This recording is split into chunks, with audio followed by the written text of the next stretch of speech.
warahmatullahi wabarakatuh. Waalaikumsalam warahmatullahi wabarakatuh. Perkenalkan, nama saya Safira Rahmatunisa dari Prodi Ekonomi Syariah semester 7 yang saat ini sedang melaksanakan KKN di Wonosari dan mendapatkan tugas non-fisik dari tugas KKN tersebut. Pada kesempatan kali ini, izinkan saya untuk menyampaikan materi tentang penawaran dalam Islam. Terdapat di Quran Surat An-Nisa ayat 9 yang artinya, hai orang-orang yang beriman, janganlah kamu saling memakan harta sesamamu dengan jalan yang batil, kecuali dengan jalan perniagaan yang berlaku suka sama suka di antara kamu. Dan janganlah kamu membunuh dirimu, sesungguhnya Allah adalah Maha Penyayang kepadamu.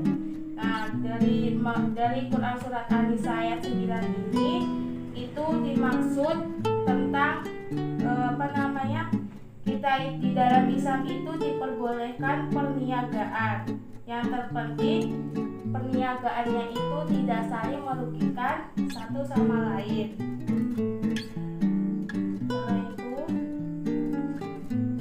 Di dalam perniagaan itu pasti ada yang namanya penawaran dan permintaan.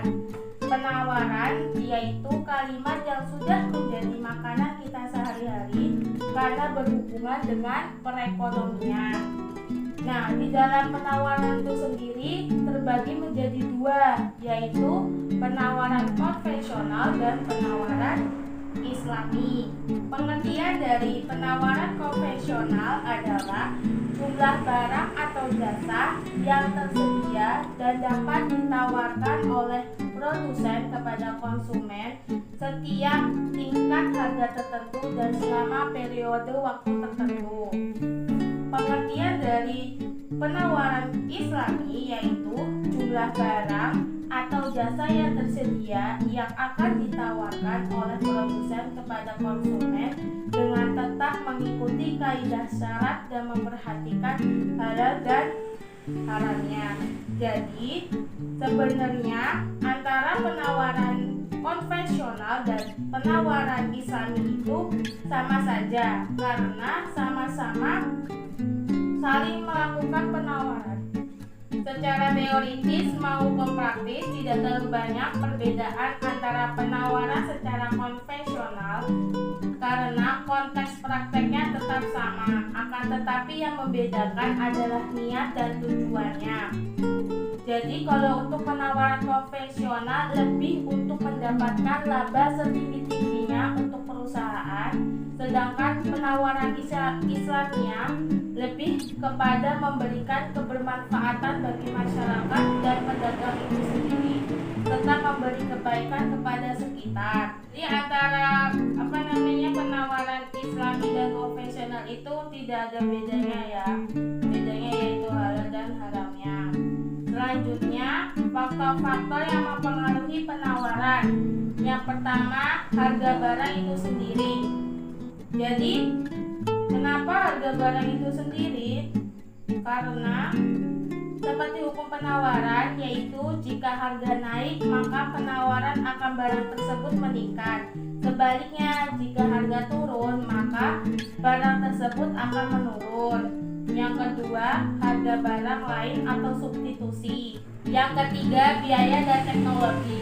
Biaya adalah suatu jumlah yang dikeluarkan suatu perusahaan untuk memproduksi barang dan jasa. Sedangkan teknologi yaitu diterapkan di suatu perusahaan bertujuan untuk menurunkan biaya produksi sehingga jumlah penawaran suatu barang dan jasa meningkat ketika biaya produksinya rendah.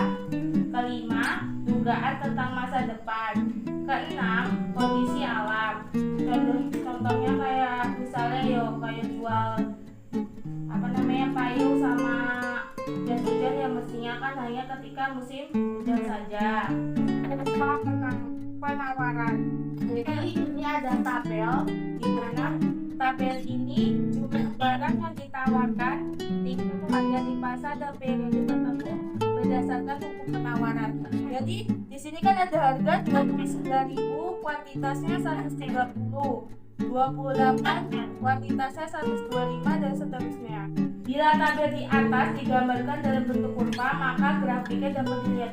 Jadi di sini tuh semakin harga yang ditawarkan, kuantitasnya pun juga berbeda. Contohnya yang tadi ya, harga 29 mendapatkan kuantitasnya 130. Dari harga 25.000 dapat 130.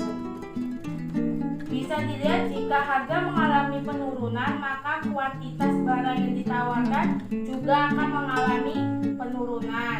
Dari hukum penawaran, maka akan terbentuklah kurva penawaran yang berbeda dengan kurva permintaan. Ini contohnya, kurva penawaran. Jika kurva permintaan garisnya dari kiri ke atas menuju ke kanan bawah, tidak demikian dari kurva penawaran. Kurva penawaran berbanding lurus garis yang terbentuk dari kiri ke bawah menuju kanan ke atas. Semakin tinggi harga, maka semakin tinggi jumlah yang ditawarkan. Sebaliknya, semakin rendah atau menurunnya harga, maka kuantitas yang ditawarkan akan semakin menurun. Maka dapat disimpulkan kurva penawaran bergerak dari kiri bawah ke kanan atas, atau sebaliknya dari kanan atas ke kiri bawah. Berdasarkan kondisi ini, maka kurva penawaran memiliki kemiringan atau slope positif, sehingga bila harga naik maka penawaran akan naik, dan bila harga turun maka penawaran juga akan turun. Kesimpulan pada materi hari ini adalah harga pasar dibentuk oleh berbagai faktor yang kemudian membentuk permintaan dan penawaran barang atau jasa. Permintaan konsumen dipengaruhi oleh banyaknya faktor, misalnya harga, pendapatan konsumen, selera, ekspektasi, dan tingkat maslahat. Hubungan antara tingkat harga dan jumlah yang diminta konsumen disebut kurva permintaan.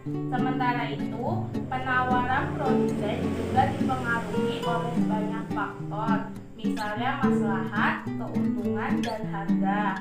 Hubungan antara tingkat harga dan jumlah yang ditawarkan disebut dengan kurva penawaran. Mungkin cukup sekian materi yang kita sampaikan pada hari ini. Kurang dan lebihnya saya mohon maaf. Wassalamualaikum warahmatullahi wabarakatuh.